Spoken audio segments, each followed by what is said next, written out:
everyday physics champion. After the equations of motion, we're gonna discuss today the motion graphs. Graph is the future. How to read the graph is very important part in our syllabus. Graph gonna tell you an idea about what is the future of this process, what was it before, and what's happening right now. By reading the graph in a correct way, you could know many information about the moving object. Keep in mind, we have two main types of graphs. The first type is displacement time graphs.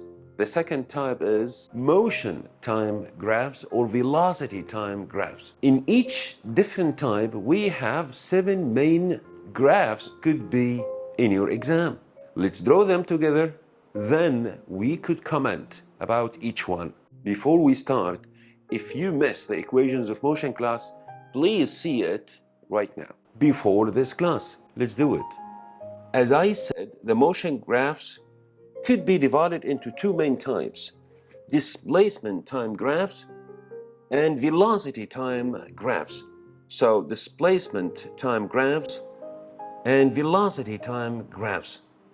If we start with the displacement time graph, I could draw 7 different types of graphs right now here. Please draw that with me.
That was how could we draw them. Now let's comment about each one of them and see the difference between each one and also how to read each one of them. In the first graph, we could say that the slope of this graph could represent the velocity. So I can write that as a note here. The slope of each graph here represent the velocity. And depending on that, if you find 2 different points in the graph line, and you could do that change in y divided by change in x to represent the slope, you will find that there is no difference on the slope if you compare the 2 slopes that we draw here in the beginning of the graph and the end of the graph. So it's still change in y divided by delta x. It could give you the same slope. So I could describe the slope here by a word like constant. So the slope is constant. And from this piece of information, the slope represents velocity. It means the velocity is constant. And if the velocity is constant, from the equations of motion, we could understand that the acceleration is 0, because simply the acceleration is the change in velocity during the unit of time. So if we have no change in velocity because the velocity is constant, so we could say the acceleration is totally 0. This was in the first graph. When it comes to the second graph, as you see here, the time is passing and the displacement does not change. So I could write here, the slope, which represented by change in y divided by change in x. There is no change in y divided by whatever the change in x is. So I'm going to write here 0 divided by delta x. The answer finally is 0. And again, I could repeat that if the slope is 0, it means the velocity is 0. And this is also clear from the graph itself. The time is passing and the position does not change. It means the body is at rest. If the velocity is 0, I could infer that the acceleration cannot be defined here, because maybe the body could be under the gravity acceleration, so it has a weight, but there is no acceleration when it comes to the motion of the body. That was the second graph. In the third graph, this is a little different. I could say there is a slope here, and the slope will be constant also. As you see here, if I calculate the slope in this position, and even if I calculate it here by taking the ratio change in y divided by change in x, I could say that the slope, which is equal to change in y divided by change in x. In the past papers, we are going to do some calculations regarding to some certain points, but when I say change in y divided by change in x, the answer here will be constant. There is no difference between them. If that happens, it means the velocity is constant. And if the velocity is constant, so the acceleration still 0. This is fine. But what's the difference between graph 3 and graph 1? To be honest, in graph 3, mathematically, if you calculate the acceleration, you will find it's equal to constant number, but this constant number is supposed to be negative. So I'm going to just highlight that. This negative here means, the body going in an opposite way, but it doesn't mean below 0, because as we said before, there is no below 0 number in physics. So I could write here as a note, the body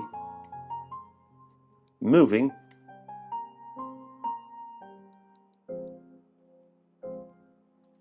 in an opposite direction.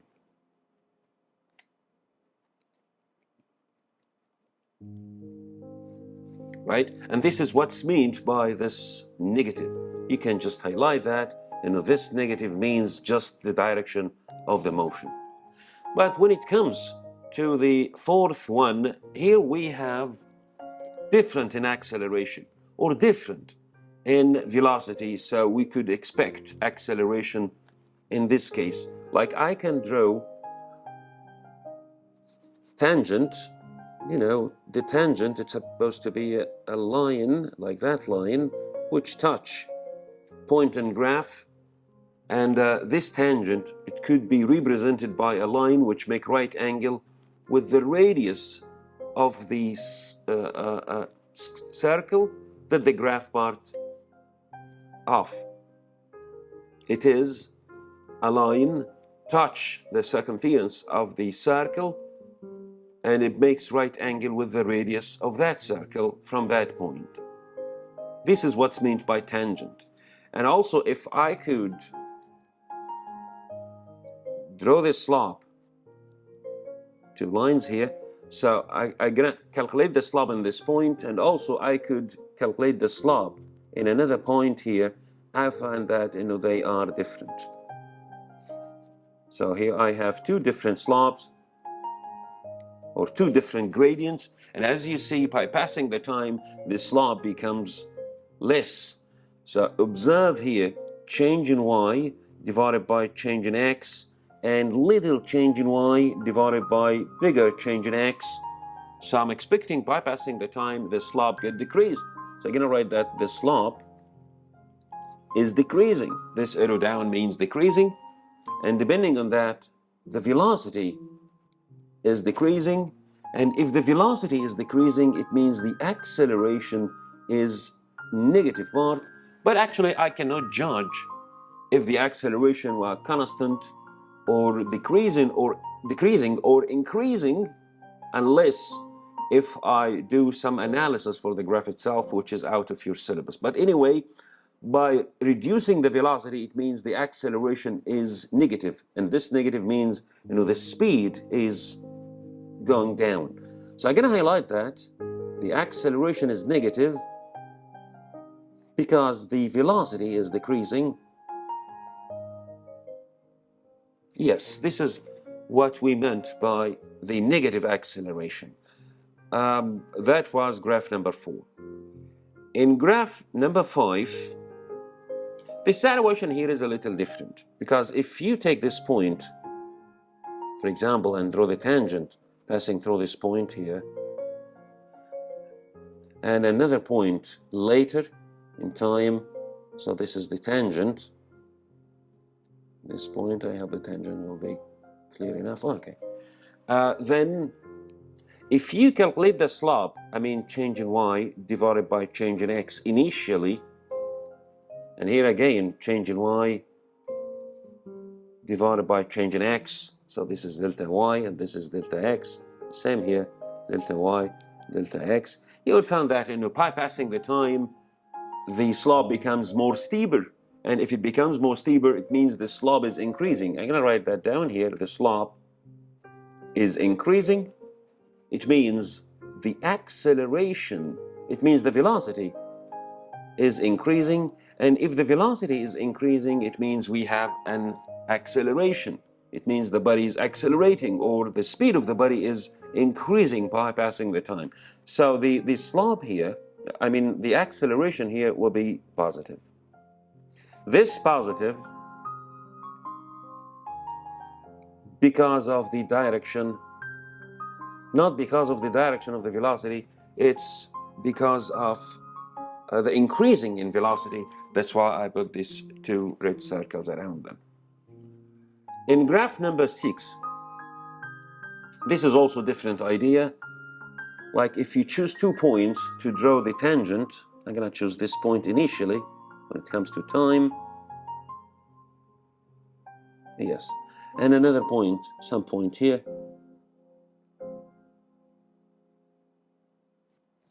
So when it comes to that, so the change in y divided by change in x, and here we have change in y divided by change in x. I could write that clearly. Bypassing the time, as you see here, the gradient or the slope is increasing, but increasing in negative, because the slope itself is negative right now, because I'm going to say change in y divided by change in x. Final minus initial, it gives you a smaller number minus a bigger number. I mean this point, this is, for example, this is y2, and here we have y1. As you see, y2 is less, so when I say change in y, it means y2 minus y1, it gives you a negative value. That's why the slope here, consider negative. So the slope could be negative, and it's increasing in its value, as you see. It means the velocity is increasing, but it's an opposite way. It means, I'm going to write here, it's increasing but negative. So this negative means the body is moving in an opposite direction, right? And it means, the acceleration here is still positive, and this is a very important point and a source of mistake when it comes to the exams. So I'm going to write here, the acceleration is positive, not because of the direction of the velocity. No, it's because of the value of the velocity is increasing. And when the velocity is increasing, it means the body is accelerating. But this negative here, beside the velocity, it means the body is moving in an opposite way, and actually it doesn't make any difference when it comes to the calculations. That was graph number 6. Finally, graph number 7, I'm going to do the same. If you choose 2 points to represent the slope, I'm going to choose initially this point, and I'm going to choose another point down here. So as you see, by passing the time, the graph becomes less steeper. So I could write the same comments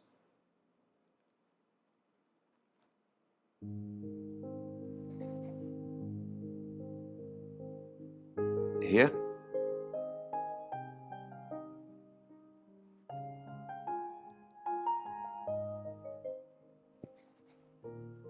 So as you see, by passing the time,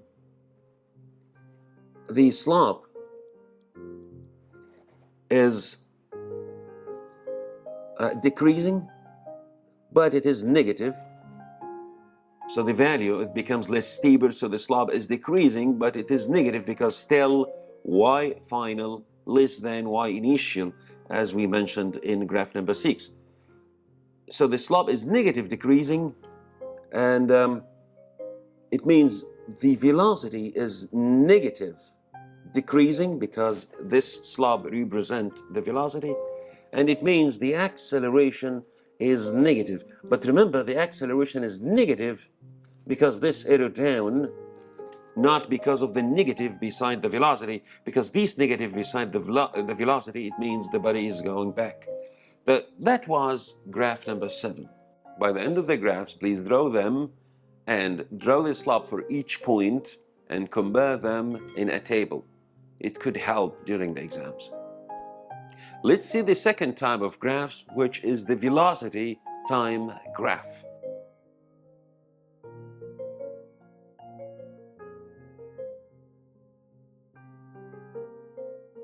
As we mentioned before, the slope in these kind of graphs could represent the acceleration. The area under the graph represents the displacement covered by the moving object. In the second type of motion graphs, we're going to discuss the relation between velocity and time.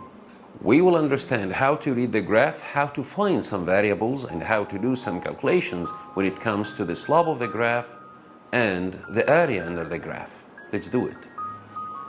As you see on the screen, I just draw all kind of graphs that we did before, but with a different labels. Like here, we will discuss the relation between velocity and time, and we still have the same 7 types of graphs, or the same 7 different types of graphs that we have in each section. Remember, in the second type of graphs, the velocity time graphs, the slope represents the acceleration. The area under the graph represents the displacement moved by the moving object. When it comes to the first graph, as you see, I could write the same like what we wrote before. The slope here is constant. When the slope is constant, it means the acceleration is constant. And if the acceleration is constant and positive, it means the velocity is increasing. In the second type of graphs, the time is passing and the velocity is constant. So I can write that here. The slope is 0 because there is no change in y. And if the slope is 0, it means the acceleration is 0 because the slope represents the acceleration. And if the acceleration is 0, it means the velocity is constant. Because once the velocity is constant, it means there is no change in velocity, and you know the acceleration is the rate of change in velocity. So the acceleration is 0 means the velocity is constant. In the third graph, as we wrote before about the slope, I'm going to write that down here. The slope in this graph is negative constant. Again, it means the acceleration is negative constant because the slope represents the acceleration. And if so, it means the velocity is decreasing. I do not care about the direction of the motion in this graph, but we just care about the effective of the velocity itself. So still the direction is in the same direction, which is positive, because we are in the first quarter of the graph. The velocity is still positive. It is decreasing, but still positive. It means the body is still going forward, but with a decreasing velocity. By passing the time, the velocity becomes less. And this is so clear from the graph without any comments. Just when you take a late time, like in this area, when you take a late time here, you will observe that the velocity is less. The earlier time, the velocity is more. This is what we need to explain. In the next graph, there is a little different here. If you draw the tangent as we did before, you will observe that by passing the time, the velocity is decreasing. Like here, this is the first point, And also I'm going to choose this point here, as we did exactly in the displacement time graphs. And once when you draw the triangle for the slope itself to find it, you will observe that the graph becomes less steeper by passing the time. So the slope is decreasing, the slope is going down. It means the acceleration is going down. It means the speed, and this is very, very important point, the velocity still increasing but with lower rate. Observe here, we mentioned that the acceleration is decreasing, but it's still positive. And that's why the velocity is still increasing, but with lower rate. So when it comes to the idea of lower rate, because the acceleration is going down, that's why we have its lower rate. Please observe the colors. Right? So the acceleration is positive, that's why the velocity is increasing, but not like before. By passing the time, the rate of increasing velocity becomes less and less and less. And if you continue the graph, it could be changed into straight line, and it becomes exactly like this one, which is the velocity is constant. So the acceleration itself is decreasing, but the value is positive. So the velocity is still increasing, but with lower rate, and after sometimes it could reach to a constant velocity, which is maximum, like in case of terminal velocities.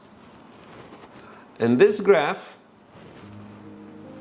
again, if we draw the tangent, like what we did before, you will observe that the slope is increasing, and it means the acceleration is increasing, and it's still positive, as you see. So I could write here the velocity is increasing with a higher rate. So by passing the time, the velocity is increasing, but each second the velocity increased by a value bigger than the previous second. It means the velocity is increasing with a higher rate. In such these graphs, the slope, as you see here, the slope again is increasing, but it is negative. It's increasing, but it is negative, because the change in y divided by change in x, as we mentioned in the displacement time graphs. And it means, again, the acceleration is increasing, but also it is negative. And it means the velocity is decreasing. This decreasing here in velocity because of that negative in acceleration. Once when we have a negative acceleration, it means it is a deceleration. It means the velocity is going down, right? And also it's clear from the graph itself, if you take this point here, initially, in the initial time, the velocity is high, but after some times, the velocity becomes less, right? So I could mention that the velocity is decreasing due to the negative acceleration. In the last graph, or in the last idea here, as you see, by passing the time, the graph becomes less steeper. So I could write here the slope is decreasing, but it's still negative. So the acceleration is decreasing, but it is negative. And that means, yes, and that means the velocity is decreasing. The velocity is decreasing, but remember, this decreasing in velocity, not because of the decreasing in acceleration, it's because of the negative acceleration once when it has a negative value. That was the last type of graphs. Please get familiar with these graphs and draw them many times and write the comments of each graph. And if you missed the class about equations of motion, please see it right now here. Next class, I will prepare some questions from past papers as a classified for the most famous questions about motion graphs. See you there.